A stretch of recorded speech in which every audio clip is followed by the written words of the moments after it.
नमस्कार साथियों। झुकती है दुनिया, झुकाने वाला चाहिए। जिस तरह से लगातार तमाम विपक्ष के नेता ईवीएम पर लगातार सवाल उठा रहे हैं और उसके साथ ही डीवाई चंद्रचूड़ का भी इलेक्शन कमीशन को सम्मन भेजना, मतलब आदेश देना, कहीं ना कहीं भारत के लोकतंत्र पे सवाल उठ रहा है।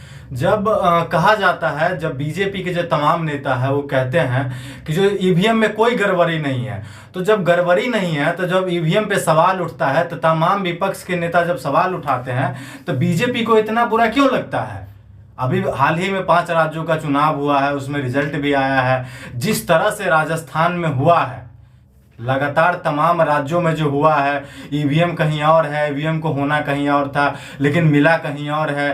तमाम जो स्ट्रांग रूम था जिसमें ईवीएम नहीं पड़ा है, तमाम जगहों पे ईवीएम रखा हुआ था। जहां पे जो ईवीएम के लिए एक सेफ हाउसेस बनाया गया था उसमें नहीं ईवीएम पाया गया है। तो कहीं ना कहीं विपक्ष का जो ईवीएम पे सवाल उठ रहा है वो कहीं ना कहीं लाजमी है और उठना चाहिए। जिस तरह से बीजेपी तमाम अपने सत्ता को कायम करने के लिए लगातार अपने एक मोनोपोली के तहत जो ईवीएम के साथ खेल कर रहे हैं, ये ज़्यादा दिन नहीं चलने वाली है। लेकिन विपक्ष को सबको एक साथ होकर के, एकजुट होकर के और तमाम लोगों को एक आवाज़ रखना होगा ईवीएम के ऊपर। अगर इस देश से ईवीएम को बैन नहीं किया जा सकता है तो इस देश के कहीं ना कहीं लोकतंत्र पे बहुत बड़ा हमला है और बहुत बड़ा खतरा है। चुनावी पार्टी को जो हानि होना है वो तो होगा ही होगा, लेकिन इस देश में ईवीएम को बैन करना बहुत जरूरी है, नहीं तो लोकतंत्र खत्म हो जाएगी।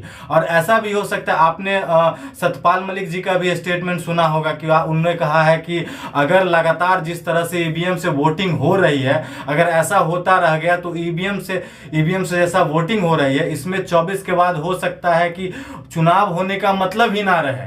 क्योंकि जिस तरह से लगातार बीजेपी एक मोनोपोली के तहत ईवीएम से वोटिंग करवा रहे हैं, जब विपक्ष उस पर सवाल उठा रहे हैं तो उनको एक झंझनाहट फील होती है कि नहीं, ईवीएम पे सवाल उठना क्यों उठाया जा रहा है। विपक्ष कहती है जब विपक्ष जीतती है तब ईवीएम में गड़बड़ी नहीं होता है और जब विपक्ष हार जाती है तब ईवीएम में गड़बड़ी हो जाता है। तो मैं कहना चाहता हूं कि ईवीएम एक ऐसा इलेक्ट्रॉनिक डिवाइस है, जैसे एक ईमेल के जरिए होता है ना, जैसे फोन से कुछ भी डिलीट हो जाने के बावजूद भी आप ईमेल के जरिए डाटा रिकवर करा सकते हैं, वैसे ही एक ईवीएम इलेक्ट्रॉनिक डिवाइसेस मशीन है जिसके जरिए वोट को दुरुपयोग किया जा सकता है। इसमें कोई संदेश की बात नहीं। और लगातार जिस तरह से एजेंसियां, जो ईवीएम बनाने वाली एजेंसियां हैं, लगातार ईवीएम के ऊपर जो रिपोर्ट जारी कर रहा है, विदेश के तमाम देशों में कोई भी ऐसा देश नहीं है जिसमें ईवीएम के तहत वोटिंग होता हो।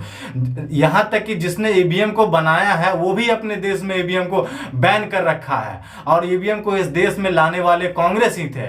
लेकिन आज वो भी ईवीएम हटाने को लेकर के आवाज तो दे रहे हैं, लेकिन उनकी आवाज में कोई ज्यादा ये दिख नहीं रहा है। जैसे ईवीएम को लेकर के धरना प्रदर्शन होनी चाहिए वैसे कुछ दिख नहीं रहा है। लेकिन इसी बीच अखिलेश यादव का भी एक बयान आया है, जो अगर बीजेपी अगर कहती है कि हम अगर इतना निष्पक्ष है, हमें लोग इतना पसंद कर रहे हैं, हमें लोग अगर इतना वोट दे रहे हैं तो बैलेट पेपर से चुनाव करके दिखावे। बैलेट पेपर से आप चुनाव क्यों नहीं करवाते हैं। तो ये अखिलेश यादव का भी बयान आया है और लगातार तमाम विपक्ष के नेता ईवीएम के ऊपर हमलावर दिख रहे हैं। ईवीएम के खिलाफ लगातार वावन बेसराम भी एक अलग अभियान के तहत लड़ाई लड़ रहे हैं। लेकिन मैं कहना चाहता हूं कि तमाम विपक्ष के जो नेता है, जैसे तमाम जो बड़े बड़े लीडर हैं, सबको एक साथ आकर के और ईवीएम को बायकॉट करना चाहिए।